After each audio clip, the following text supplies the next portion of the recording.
déjà vu passer cette vidéo sur les réseaux, ou encore celle-ci? Eh bien aujourd'hui, je suis en compagnie d'Elouen, l'homme qui a créé ces contenus. Bienvenue dans l'Odyssée de Jules où nous partons aujourd'hui à la découverte des mystères de la créativité et de la recherche d'inspiration. C'est très bien dit. Why you upset like Cinderella teens? You should see the things I fit inside these denim jeans. Laissez-moi commencer par vous présenter Elouen. Donc Elouen, tu as 23 ans, tu es originaire de Orphin. Waouh, mais c'est des choses quand même. Et donc à 15 ans, tu pars en Thaïlande et tu crées ta première vidéo. Et là, c'est une révélation pour toi, tu veux vivre en gros de tes créations vidéo. Du coup, tu rentres dans une école spécialisée en vidéo, donc ça s'appelle W ou W. Ouais. Voilà.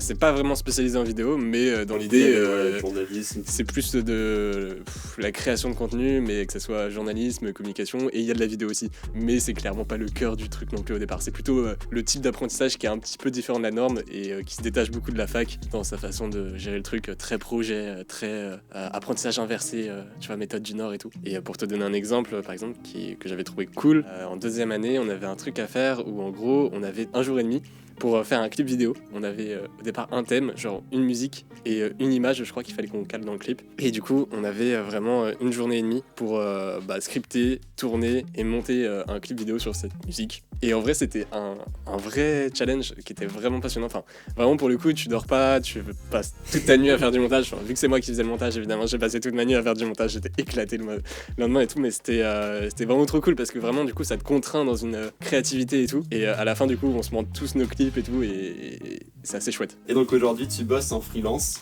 et t'es créateur de contenu sur internet, notamment sur YouTube par plus de 47 000 abonnés, sur Instagram par plus de 77 000 et TikTok 191 000.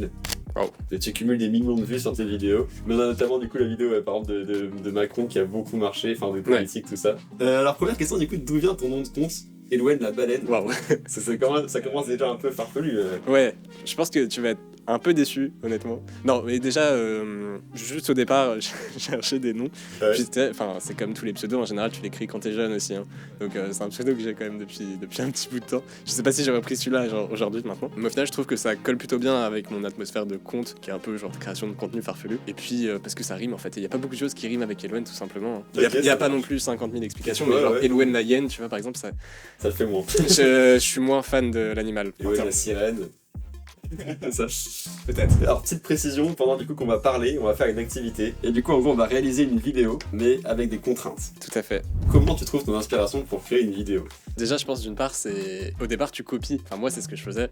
Effectivement quand j'ai fait mon voyage en Thaïlande j'avais 15 ans, c'était mon premier vrai montage que j'ai fait moi-même etc. Tu vois. À cette époque là je commençais à suivre des youtubeurs un peu voyage et tout, dont un mec qui était un peu famous à l'époque dans ce milieu là, qui s'appelait Sam Kolder et que je suis encore d'ailleurs, il fait encore des trucs incroyable et tout, vraiment grosse inspiration. Et pour le coup, j'avais un peu au départ cette idée de le copier littéralement. Enfin vraiment, au départ, tu te dis, je veux faire comme lui, tu vois. Donc tu copies la personne, et c'est pas, enfin à terme, c'est pas fou de toujours copier, hein, on est d'accord. Mais je pense que l'inspiration, elle vient en tout cas d'une multitude de copiages en gros, tu vois. En gros, tu vas t'inspirer de plein de gens à la fois, et toi, ça va faire un joyeux mélange dans ton cerveau. Et après, à partir de ça, tu vas pouvoir sortir des idées, etc. Donc je pense que effectivement, l'inspiration, elle vient d'abord de l'inspiration d'autres créateurs et d'autres contenus que tu vas pouvoir voir. L'idée, c'est pas effectivement de copier, même si au départ je pense que c'est intéressant toujours de copier au départ pour comprendre éventuellement la technique, etc. Et après pouvoir, une fois que tu l'as acquis, t'en détacher et faire quelque chose de du coup nouveau. Et donc là-dessus, il y a beaucoup de créateurs qui m'inspirent sur les réseaux ou quoi que je suis. Et l'inspiration vient pas mal d'ici. Après j'ai aussi je me fixe des contraintes en général quand je fais une vidéo ou des choses comme ça. Je me dis ok j'ai ça comme objet. Comme on vient de faire en fait, tu vois un peu. Et ouais non, enfin vraiment important aussi de se donner des limites sur ce qu'on fait pour avoir une créativité qui ressort quoi, parce que si on a trop de choses, c'est ce qui m'arrive hein, des fois j'ai genre 50 000 idées dans la tête et je me dis ok laquelle je réalise en premier, comment je vais faire, etc. tu vois.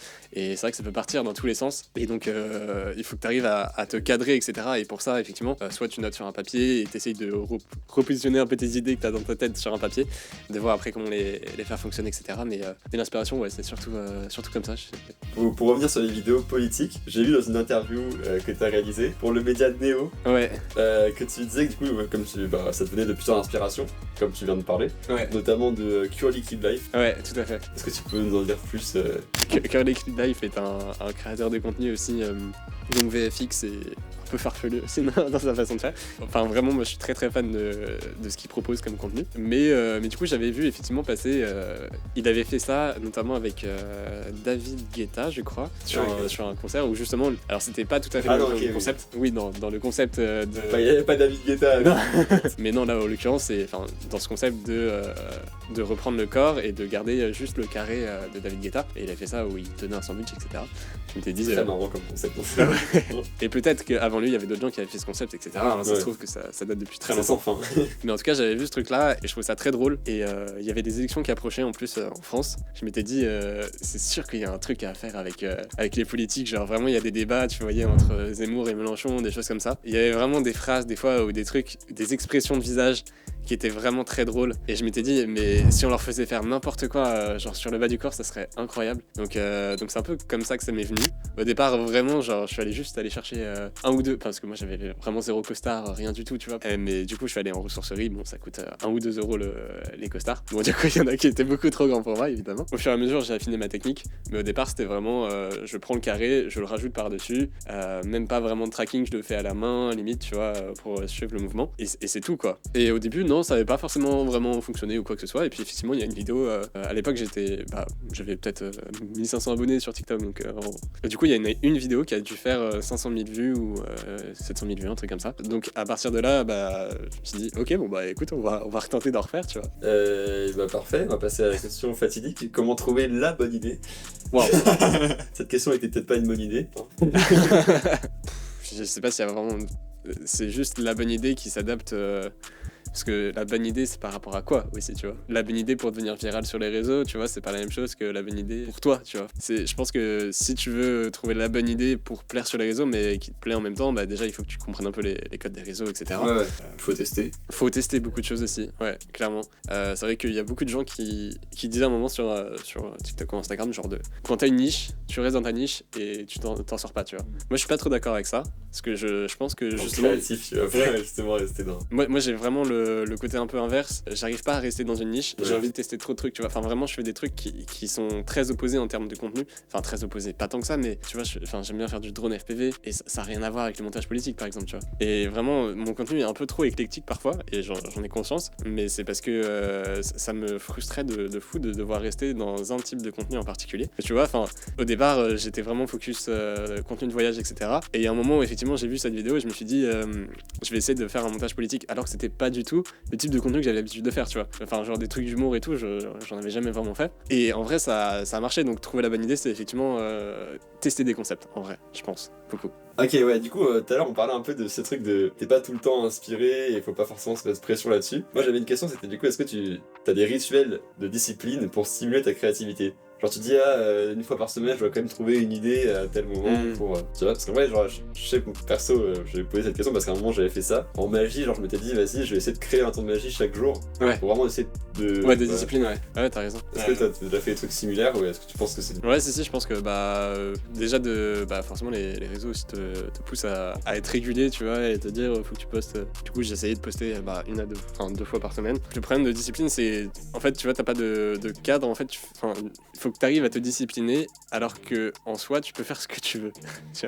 Et il y a un truc un peu qui s'oppose là-dessus. Donc oui, j'essaie d'être discipliné. Après j'ai encore du mal là-dessus honnêtement. Et parce que effectivement quand t'es créatif ça s'oppose un peu.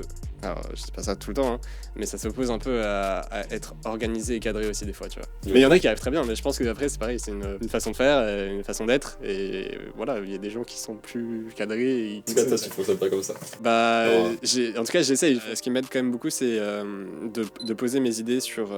moi j'ai une application qui s'appelle Milanote où tu peux créer des notes et les relier entre elles, etc. Et du coup pour faire des moodboards, etc. C'est quand même vraiment bien de pouvoir sortir les idées de ta tête et essayer de les poser comme ça visuellement quoi. Et ça déjà ça fait beaucoup de bien, t'as l'impression d'être un peu cadré, tu fais ah ok, ça je fais. Est-ce que tu t'aides parfois de l'IA, de ChatGPT, genre pour trouver des idées, être inspiré? Bah écoute, j'ai essayé avec ChatGPT, mais je pense que mes idées sont trop farfelues pour qu'ils comprennent. Tu vois. Non mais en vrai parfois ça peut aider. Honnêtement, c'est quand même impressionnant. Mais c'est vrai que pour qu'il me génère des scripts par rapport à ce que je veux, on n'en est pas encore là. Honnêtement, bah déjà il comprend pas forcément, genre il est en mode ok, moi je te donne ça. Mais je te dis, j'ai essayé de lui demander genre des scripts comme je fais, etc. J'étais pas non plus super convaincu du résultat quoi. J'étais en mode bon. Ok. Mais je pense qu'à terme c'est sûr effectivement que il y arrivera, mais. Donc pas trop pour le moment en tout cas. Bah si je te dis, je m'en sers comme régulièrement, mais pas forcément pour en tout cas créer mes vidéos de A à Z quoi. Enfin c'est Oui. ça bah forcément tu l'utilises un peu comme un moteur de recherche plus abouti quoi, tu vois. Mais après derrière c'est aussi tous les outils pour te faciliter le montage et la création de contenu qui peuvent exister aujourd'hui. Bah, par exemple Photoshop, mais là Adobe c'est plein de nouvelles choses encore. Mais t'as le remplissage génératif, ça dont je me sers vraiment énormément depuis qu'il est sorti, et c'est vrai que c'est assez impressionnant, où tu peux vraiment remplacer n'importe quelle partie de ton image par ce que tu écris comme prompt. Mais en dehors de ça, t'as la même chose qui est en train de se développer, mais vidéo directement, donc il va analyser chaque image, etc. Donc là c'est encore un autre level, mais là-dessus il y a déjà Adobe, mais il y a plein d'autres concurrents qui se développent là-dessus. C'est assez impressionnant, même pour la 3D, etc. Il y a aussi beaucoup de choses, et c'est là où tu peux être un peu perdu parce qu'il y a beaucoup de trucs qui se développent. C'est ça qu'on s'est pas mal aidé de l'IA à plusieurs reprises. Genre ne serait-ce que pour trouver des défis parfois. En fait, il te donne des trucs qui sont pas forcément incroyables, mais tu le lis et tu te dis ah, et ça te fait penser à un autre truc. Ça par contre, moi je suis d'accord. Tu arrives dessus. C'est plus dans ce sens-là qu'il faut l'utiliser. Je pense pas que tu peux lui demander des informations sur une personne comme. Enfin. T'as espionné pendant des heures.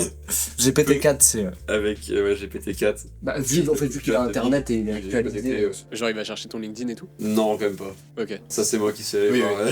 Non, mais tu peux pas demander. Enfin, une personne entre guillemets anonyme, tu vois. Ah ouais, non. Ça, tu peux pas, ouais. Non, c'est vraiment parce que, genre, tout ce qu'il peut dire en gros, c'est Elouen a tel nombre d'abonnés sur Insta et fait des vidéos. Ah, quand même, ok. C'est comme nous, il peut très bien dire oui, l'Odyssée de Jules. Oui. Ouais, il a aucune info sur nous. Des fois, il invente des gens aussi. Ah oui, c'est vraiment. En vrai, c'est vraiment pas très fiable parce que vraiment, tu peux lui faire dire n'importe quoi. Et alors, ouais, quand même, une dernière question, c'est comment tu gères les moments où tu as du mal à trouver de l'inspiration? On en parlait justement avant un peu. Je vais courir.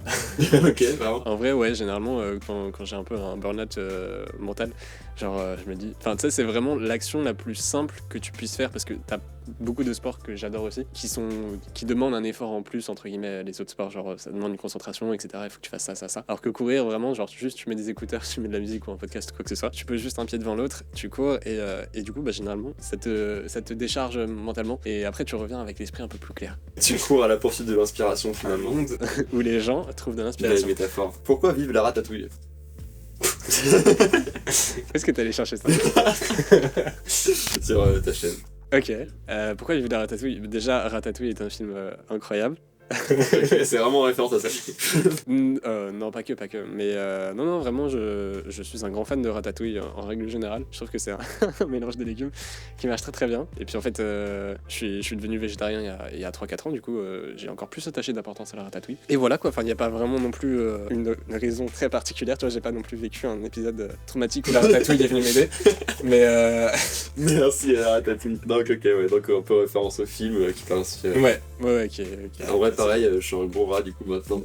Oui, je vais l'appeler Elouen le rat. Ouais, ça arrivait pas, dommage.